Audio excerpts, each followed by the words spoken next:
നമസ്കാരം. അടുത്ത 7 വർഷത്തിനിടെ രാജ്യത്തിന്റെ പല ഭാഗങ്ങളിലായി 6000 അതിവേഗ EV ചാർജിംഗ് സ്റ്റേഷൻ സ്ഥാപിക്കാൻ ഒരുങ്ങുകയാണ് ഹ്യുണ്ടായി മോട്ടോഴ്സ്. 2024 ഡിസംബർ മാസം അവസാനിക്കുന്നതിന് മുന്നേ 50 അതിവേഗ സ്റ്റേഷൻ നെറ്റ്വർക്ക് പ്രവർത്തനം തുടങ്ങുമെന്നും ഹ്യുണ്ടായി പ്രസ്താവനയിൽ അറിയിച്ചിട്ടുണ്ട്. 2030ഓടെ EV മാർക്കറ്റിൽ വൻ മുന്നേറ്റമാണ് ഉണ്ടാകാൻ പോകുന്നതെന്നും ചൂണ്ടിക്കാണിക്കുന്നുണ്ട്. ചാർജിംഗ് സ്റ്റേഷന്റെ കുറവ് EV വാഹനങ്ങൾ വാങ്ങുന്നതിൽ നിന്ന് ആളുകളെ പിന്തിരിപ്പിക്കുന്നുണ്ട്. ഈ ആശങ്കയ്ക്ക് പരിഹാരം കാണുക എന്നതുകൂടിയാണ് കൂടുതൽ ചാർജിംഗ് സ്റ്റേഷൻ സ്ഥാപിക്കുന്നതിലൂടെ ലക്ഷ്യമിടുന്നതെന്നും ഹ്യുണ്ടായി അധികൃതർ അറിയിച്ചിരുന്നു.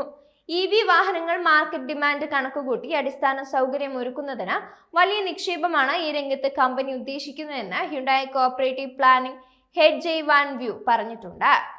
EV വാഹനങ്ങളുടെ മാർക്കറ്റ് ഡിമാൻഡ് കണക്കുകൂട്ടി അടിസ്ഥാന സൗകര്യം ഒരുക്കുന്നതിന് വലിയ നിക്ഷേപമാണ് ഈ രംഗത്ത് കമ്പനി ഉദ്ദേശിക്കുന്നതെന്ന് ഹ്യുണ്ടായി കോർപ്പറേറ്റീവ് പ്ലാനിംഗ് ഹെഡ് ജയ് വാൻ വ്യൂ പറഞ്ഞിട്ടുണ്ട്. 2027ഓടെ 100 EV ചാർജിംഗ് സ്റ്റേഷനുകൾ സ്ഥാപിക്കാൻ തമിഴ്നാട് സർക്കാരുമായി കരാറും ഒപ്പിട്ടിട്ടുണ്ട്. ഇതുകൂടാതെ 2024 അവസാനത്തോടെ സംസ്ഥാനത്ത് 10 ചാർജിംഗ് സ്റ്റേഷനുകൾ പ്രവർത്തനം തുടങ്ങുമെന്നും ജയ് വാൻ വ്യൂ പറഞ്ഞിരുന്നു. ഹ്യുണ്ടായി ആപ്പിലൂടെ ഉപയോക്താക്കൾക്ക് തമിഴ്നാട്ടിൽ 24 മണിക്കൂറും EV ചാർജിംഗ് സ്റ്റേഷന്റെ സേവനം ലഭ്യമാകും. രാജ്യത്തെ 10,000ഓളം ചാർജിംഗ് പോയിന്റുകളുമായി മൈ ഹ്യുണ്ടായി ആപ്പിനെ ബന്ധിപ്പിച്ചിട്ടുണ്ടെന്നും അദ്ദേഹം പറഞ്ഞു. അതേസമയം ജനുവരി 1 മുതൽ കാർ വില വർദ്ധിപ്പിക്കുമെന്ന് ഹ്യുണ്ടായി മോട്ടോഴ്സ് ഇന്ത്യ അറിയിച്ചിരുന്നു. അസംസ്കൃത വസ്തുക്കളുടെ വിലയിലുണ്ടായ വർധനവ് വഴിയുണ്ടായ അധിക ചെലവിൽ ഒരു ഭാഗം ഉപയോക്താവിലേക്ക് കൈമാറുകയാണെന്നാണ് chief operating officer Tarun Garg വ്യക്തമാക്കിയിരുന്നത്. എല്ലാ മോഡലുകൾക്കും 25,000 രൂപ വരെയാണ് വർധനവ് വരുത്തിയിട്ടുള്ളത്. എല്ലാ മോഡലുകൾക്കും 3% വരെ വില വർദ്ധിപ്പിക്കുമെന്ന് നേരത്തെ മെഴ്സിഡീസ് ബെൻസ് ഇന്ത്യയും അറിയിച്ചിരുന്നു.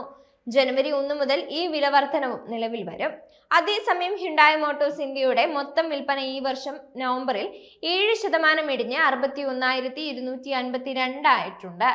കഴിഞ്ഞ വർഷം വിവിധ ഡീലർഷിപ്പുകളിലേക്ക് അയച്ചത് 65,801 യൂണിറ്റുകളായിരുന്നുവെന്ന് കമ്പനി അറിയിച്ചിരുന്നു.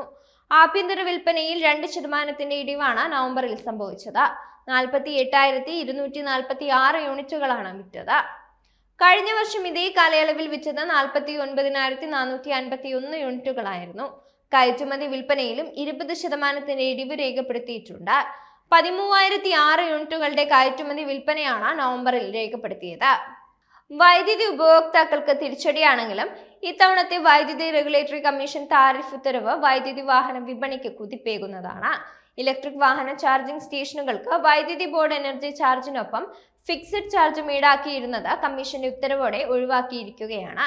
ചെറുകിട ചാർജിംഗ് സ്റ്റേഷനുകൾക്ക് ലോ ടെൻഷൻ വിഭാഗത്തിൽ കിലോവാട്ടിന് 100 രൂപയും വൻകിട ചാർജിംഗ് സ്റ്റേഷനുകൾക്ക് ഹൈ ടെൻഷൻ വിഭാഗത്തിൽ ഡിമാൻഡ് ചാർജ് എന്ന പേരിൽ കിലോവാട്ടിന് 290 രൂപയുമാണ് ഈടാക്കിയിരുന്നത്. ഇത് കൂട്ടിച്ചേർത്താണ് ഉപയോക്താക്കളിൽ നിന്ന് ചാർജിംഗ് സ്റ്റേഷൻ നിരക്കുകൾ ഈടാക്കിയിരുന്നത്. രാജ്യത്തെ ഏറ്റവും കൂടുതൽ ചാർജിംഗ് സ്റ്റേഷനുകളുള്ള സംസ്ഥാനങ്ങളിൽ ഒന്നാണ് കേരളം. കേന്ദ്ര കണക്കുകൾ പ്രകാരം കേരളത്തിൽ 1,212 EV ചാർജിംഗ് സ്റ്റേഷനുകളാണ് ഉള്ളത്. ഒരു ബിസിനസ് എന്ന നിലയിൽ ചാർജിംഗ് സ്റ്റേഷൻ മേഖല വളർന്നു വരികയാണ്. സംസ്ഥാനത്ത് 15 മുതൽ 23 രൂപ വരെയാണ് ചാർജിങ്ങിന് വിവിധ കമ്പനികൾ ഈടാക്കുന്നത്. ചാർജിംഗ് സ്റ്റേഷനുകൾക്ക് വൈദ്യുതി നൽകുന്ന വൈദ്യുതി വിതരണ കമ്പനികൾ എനർജി ചാർജ് മാത്രമേ ഈടാക്കാവൂ എന്നാണ് കേന്ദ്ര നിർദ്ദേശം. ഇത് കേരളം നടപ്പാക്കാത്തതായിരുന്നു ചാർജിംഗ് നിരക്കുകൾ ഉയരാൻ കാരണമായിരുന്നത്.